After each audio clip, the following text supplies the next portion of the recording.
Halo anak-anak semua, selamat datang kembali bersama dengan Mr. Sekmat di dalam kelas fisika. Ya, hari ini kita akan membahas satu materi lanjutan dari video sebelumnya, yaitu kalor laten dan kalor gabungan.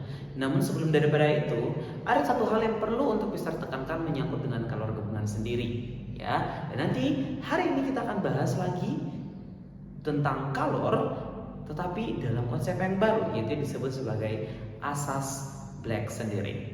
Ya, nah seperti video yang kita sama-sama kerjakan kemarin, ada beberapa soal dan kalor gabungan yang dimana tidak mengharuskan untuk mencari dari titik yang ke bawah, gitu, atau misalkan dari titik negatif menuju kepada titik atas. Kemarin ada contoh dari negatif 10 akan menuju ke 110. Jadi mengalami perubahan dari dua terminal, yaitu terminal 0 derajat dan terminal 100 derajat. Ada pun juga soal yang menanyakan bukan dari titik bawah, tetapi dari titik penguapan itu sendiri yang akan dibekukan menuju pada titik yang lebih dingin. Nah, untuk soal-soal tertentu pasti kita akan menemukan satu perbedaan, yaitu pada yang disebut sebagai delta T atau perubahan suhu. Ya, delta T kita sering mengenal dengan disebut sebagai T2 dikurang T1 sendiri, yaitu dari suhu setelahnya dikurang suhu sebelumnya. Dan ketika kalian cari, misalkan kalau posisinya dia dari atas turun ke bawah, pasti delta T-nya akan bernilai negatif. Contohnya dari 110 ke 40 di soal nomor 29. Pastinya dia akan menjadi negatif. Misalkan dari 110 ke 100 dulu kan, ke terminal 1, terminal 2 dulu kan, maka akan menjadi negatif 10. So, apakah negatif 10 itu akan kita pakai untuk mencari nilai kalor pertama kita? Jawabannya bisa ya dan bisa tidak, gitu ya. Kita bisa menggunakan itu tanda negatif sebagai suatu alasan bahwa rupanya kalor itu melepaskan, atau negatif itu menandakan bahwa sesuatu kalor itu dilepaskan, bukan diterima. Jadi ada atau tidak ada negatif tidak mempengaruhi dari suatu nilai kalor itu sendiri, gitu ya. Oke, jadi bagaimana Mister? Apakah kita mengerjakannya tidak perlu memperhatikan negatif di situ? Benar. Kita hanya tinggal menjumlahkan dengan kalor pertama dari 110 ke 100 di titik kalor laten, dan juga dari 100 ke 40 menjadi Q3. Ya, dan itu jika ketemu dengan nilai negatif, ignore saja atau tidak usah kalian perhatikan, karena negatif itu indikasinya atau menandakan bahwa kalornya dilepas, gitu ya. Kalau di belajar matematika ada yang disebut sebagai nilai mutlak. Jadi semua suhu akan bernilai positif, ya. Bukan distance-nya harus positif, tapi semua suhu harus bernilai positif untuk case kalor sendiri, ya. Oke, jadi sekali lagi Mister tekankan, negatif di sini di dalam soal misalkan dari suhu tertinggi ke suhu terendah tidak usah kalian pakai di dalam total kalornya. Jadi angka di dalam total kalor per Q1, Q2, Q3 itu dijumlahkan seperti biasanya saja. Semoga paham ya. Kita akan lanjut di satu materi yang terbaru yang disebut sebagai asas Black. Nah, kenapa sih namanya asas Black? Asas Black berasal dari dua suku kata yang berbeda, yaitu asas dan Black. Asas kalau secara bahasa Indonesia kita sering mengenal kata lainnya, itu hukum atau suatu ketetapan, gitu ya. Ada yang sering bilang asas undang-undang atau beberapa asas-asas khusus di dalam aturan perundang-undangan. Nah, itu berarti apa? Suatu ketetapan atau suatu aturan yang perlu untuk kita perhatikan. Black sendiri bukan menandakan bahwa kita akan mencari suatu unsur yang membawa pada suatu bentuk atau suatu wujud menjadi warna hitam, tidak. Tetapi Black ini datang dari si nama penemunya, yaitu si Joseph Black. Ya, kita tahu di dalam fisika banyak sekali sekarang fisikawan yang menggunakan nama mereka sebagai nama rumus atau nama formula untuk mencari nilai dari suatu sesuatu, gitu ya. Jadi untuk mencari nilai kalor ada satu pencetus atau bapak fisikawan yang menemukan satu aturan yang baru, gitu ya. Yang dimana bunyinya adalah ketika kita mencampurkan dua unsur dengan suhu yang berbeda, misalkan Mr. Sefnat mempunyai di sini ada satu benda, misalkan ini adalah benda padat, misalkan emas. Emas memiliki memiliki gramnya itu misalkan 100 gram dengan suhunya 100 derajat Celcius. Mr. Sefnat akan mencampurkannya dengan air, ya, dengan suhu negatif 10 derajat Celcius. Kalau kita perhatikan, dan gramnya di sini adalah 10 gram misalkan, atau dalam hal ini menjadi 0,01 kilogram. Kalau kita perhatikan, yang mana sih yang lebih berat? Pasti yang ini ya, untuk masanya. Yang mana yang lebih panas? Pasti yang ini yang lebih panas. Nah, sesuai dengan aturan dari asas Black, statement yang dikeluarkan adalah ketika dua unsur yang berbeda kita campurkan di dalam satu wadah yang sama, maka kita akan menemukan satu hal, yaitu disebut sebagai suhu campuran. Maka akan ada namanya suhu campuran, gitu ya, percampuran antara dua zat yang berbeda nilai suhu dan juga nilai masanya. Ya, berarti kita apa mister pertanyaan untuk asas Black? Kita mencari titik tengah atau nilai tengah dari sesuatu zat itu.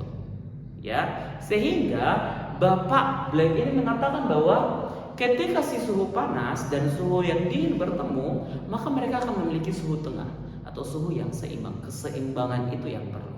Ya. Nah, untuk mencari nilai asas Black ini, kita mengenal dengan satu formula yang biasa sering kita ingat, yaitu Kima-Chat, yaitu Q sama dengan massa dikali kalor jenis dikali perubahan suhu. Nah, di asas Black sendiri kita tetap menggunakan formula yang sama, tetapi kembali pada statement yang tadi dikatakan oleh Mister, yaitu panas dan dingin suhunya kita akan cari setara, atau dalam hal ini kalor yang panas akan kita lepaskan panasnya, energi panasnya, dan kalor yang dingin Mister lepaskan atau Mister mencari energi panas itu untuk diterima di dalam satu wadah itu, sehingga Q lepas akan sama dengan Q terima.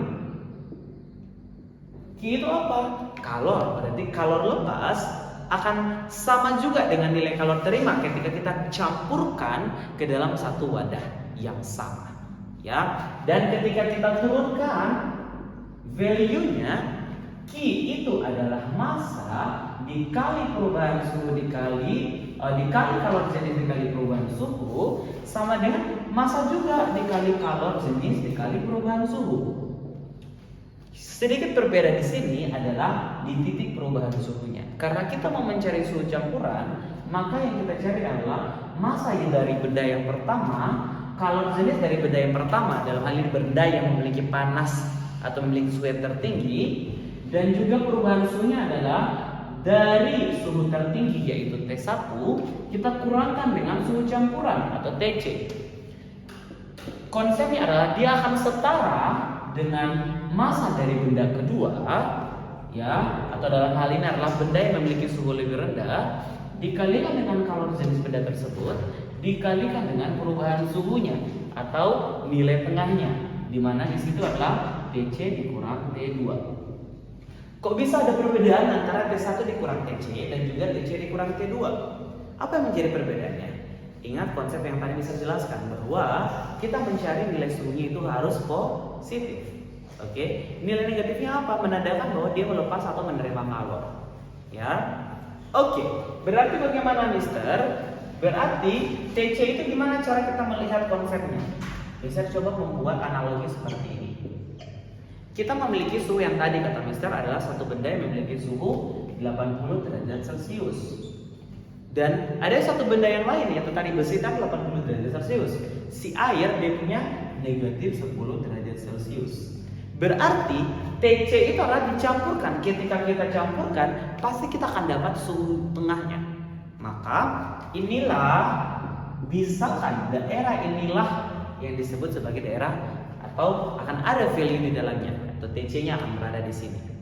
Sehingga ingat bahwa suhu harus positif atau dia memiliki nilai positif. Perlu karena dia mutlak positif. Nah, makanya ketika T1 dikurangkan dengan TC, hasilnya tetap akan jadi positif. Di bawah interval antara negatif 10 dan 80 banyak sekali angka.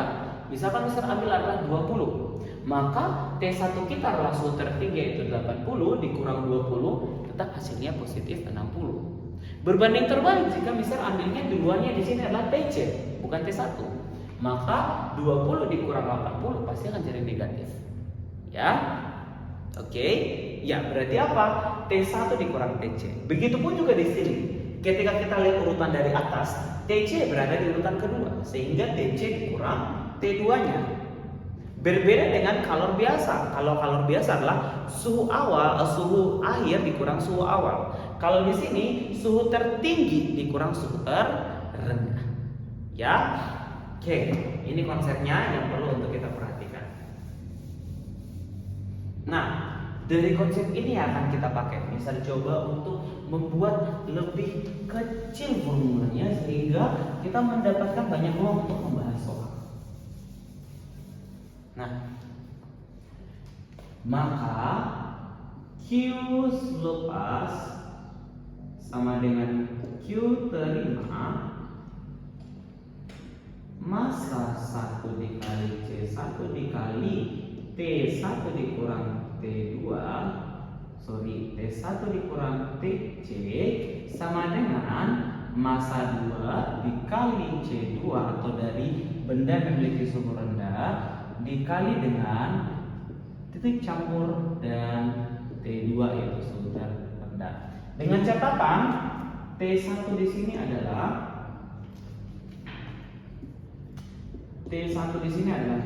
suhu tertinggi, T2 adalah suhu terendah. Oke. Bisa. Oke. Nah, kita coba untuk memasukkan konsep dari si Bapak Asas Black ini, si Bapak Joseph Black ini ke dalam realitinya atau di dalam practice drillnya kita. Misalkan di dalam soal kita punya air gitu ya, satu jet air atau sebanyak 300 gram air bersuhu 30 derajat Celcius. Kita campurkan dengan 200 gram air lainnya dengan suhu 20 derajat Celcius. Berarti kita punya dua wujud zat atau dua unsur zat yang berbeda ya, air 1 dan air 2. Jika kalor jenis air yang sudah menjadi ketetapan secara internasional yaitu 4200 Joule bagi kilogram derajat Celcius, so berapakah sih suhu air campuran atau TC itu? Seperti biasa, step fisika, kita perlu untuk menuliskan apa yang kita ketahui. Diketahui massa 1 atau massa yang memiliki suhu tertinggi. Tadi kata Mister adalah ada satu jenis air nih ya. Ada satu jenis air dengan massa 300 gram dengan suhu 90 derajat. Ada satu jenis air yang lain dengan massa 200 gram dengan suhu adalah 20 derajat Celcius. Yang mana yang lebih tinggi suhunya? Yang ini. Maka inilah yang disebut sebagai massa 1 atau kalor lepas. Karena dia memiliki suhu tertinggi yang akan dia bagi suhunya atau kalornya ke suhu yang terendah. Ya. Maka massa 1 sama dengan 300 gram. Yang sekali lagi perlu untuk kita konversi menjadi 0,3 kg. Kalor jenis 1 sama dengan kalor jenis 2 karena sama-sama memiliki kalor jenis air yang sama, Maka 4200 Joule per kilogram derajat Celcius. Dan kita lihat di situ suhu yang tertinggi atau T1-nya adalah 90 derajat Celcius dan suhu terendahnya adalah 20 derajat Celcius. Massa 2 atau dari benda yang kedua, si benda yang tadi, dia memiliki atau massa air itu adalah 200 gram yang kita konversi menjadi 0,2 kg. C1 sudah sama dengan C2 ya. Ini tidak perlu kita tuliskan lagi kalau dia sama-sama jenis kalor jenis zat yang sama. Kalau besi berarti dia beda ya, otomatis dan seterusnya. Nah, Ditanya, apa sih yang ditanya? Ditanya adalah suhu campurannya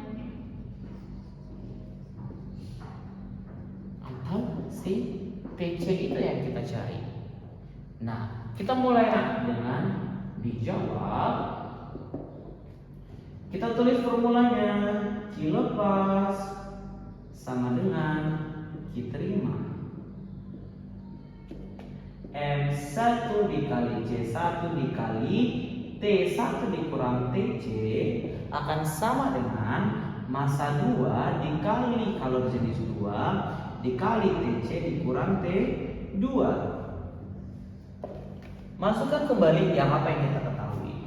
0,3 dikali 4200 T1 kita sudah ketahui 90 derajat dikurang TC. Kenapa TC-nya tetap TC? Ya karena itu yang kita ketahui, yang kita cari. Maka tidak apa-apa kita tetap tulis TC. Tapi kalau melihat bahwa cukup panjang, anggap saja TC itu adalah X, atau anggap aja TC itu adalah apel, anggap aja TC itu adalah anggur atau sesuatu yang belum diketahui nilainya, gitu ya.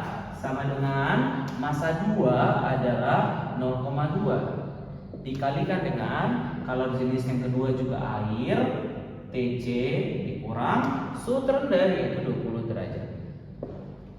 Kalau kita perhatikan baik-baik, pada akhirnya nanti kita akan membagi antara kedua sisi.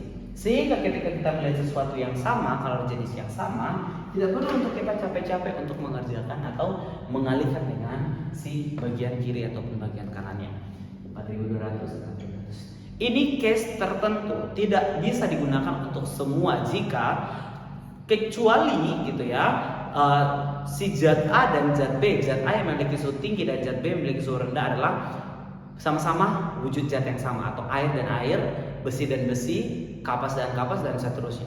Kalau air dan kapas, air dan besi, air dan aluminium, mereka bukan jenis wujud zat yang sama, sehingga kalau jenisnya juga akan berbeda, maka tidak bisa kita coret. Gitu ya, lebih mudah karena ini air sama-sama, kita bisa coret. Sehingga tersisa 0,3 sekali 90 TC sama dengan 0,2 dikali TC dikurang 20. Akan sama dengan apa? Ingat konsep matematika distributif. Berarti kita akan mengalihkan 0,3 ke dalam kurung. Sehingga 0,3 dikali 90, ingat saja ada 0, satu angka di belakang koma, satu angka di belakang koma. Di sini ada 90. Maka kita bisa coret, sisanya adalah 3 dikali 9. 3 kali 9 itu 27. Ya. Oke. Dikurang 0,3 tetap ya, bukan berarti dihilang ya. 0,3 dikali TC ya berarti 0,3 TC. Akan sama dengan apa? 0,2 dikali TC, 0,2 TC. 0,2 ini dikurang ya, dikurang 0,2 dikali 20, 0 dan 0 sudah kita habiskan, 2 dikali 2 sisa 4. Ya. Oke, kita coba hapuskan di sini. Dan ketika kita lanjutkan, kita boleh untuk cancellation atau kita boleh untuk dalam hal ini isolate yang sama value-nya. Maka 27 kita isolate negatif 4 ke kiri, maka plus 4 sama dengan 0,2 TC. Kita isolate 0,3 nya ke kanan, berarti negatif akan jadi positif 0,3 TC. 27 ditambah 4 berapa? 31. Benar? Benar ya. 7, 27, 28, 29, 30, 31.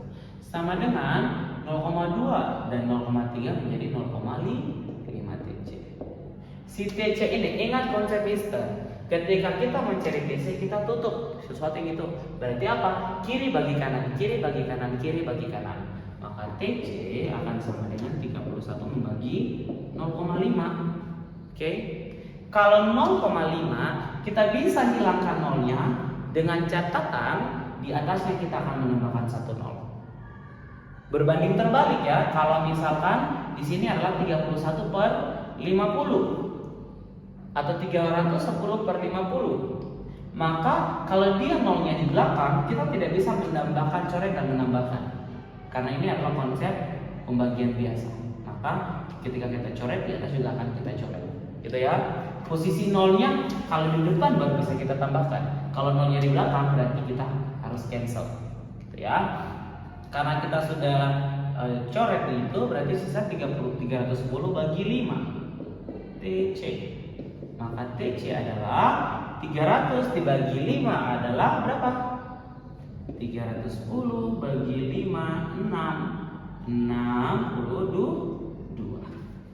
Ya, maka hasil akhirnya adalah 62 derajat Celcius TC-nya. Berarti apa? Kalau kita coba-coba saja seperti tadi, suhu tinggi dikurang suhu rendah menggunakan konsep perubahan suhu, maka kita akan dapatkan berapa tadi? 90 dikurang si 20 ya. Tetapi 90 kurang 20 berapa? 70. Berbeda ya dengan 62. Apa yang menjadi alasannya? Karena si kalor lepas dan kalor terima memiliki massa yang berbeda. Otomatis apa? Secara logika fisika, kalau sesuatu benda yang berat dan sesuatu benda yang ringan dicampurkan, nanti lebih dominan yang mana dan seterusnya. Sehingga tidak mungkin kecuali dua masanya sama-sama, nilainya adalah 100 gram atau 10 gram dan seterusnya. Ya, jadi ini adalah suhu campuran atau suhu seimbang antara si kalor yang panas atau benda yang memiliki kalor panas dan benda yang memiliki kalor dingin. Ya, kiranya ini dapat menolong ya. Nantinya silakan untuk mencoba sendiri soal-soal yang akan Mister saya akan kirimkan juga untuk sebagai praktis persiapan untuk formatif minggu depan ya. Silakan juga untuk memanfaatkan tutor dan tuti untuk apa? Semakin memahami pembelajaran fisika kita. Oke, demikian pembelajaran fisika kita. Semoga dapat membantu dan Tuhan Yesus memberkati. Sampai jumpa.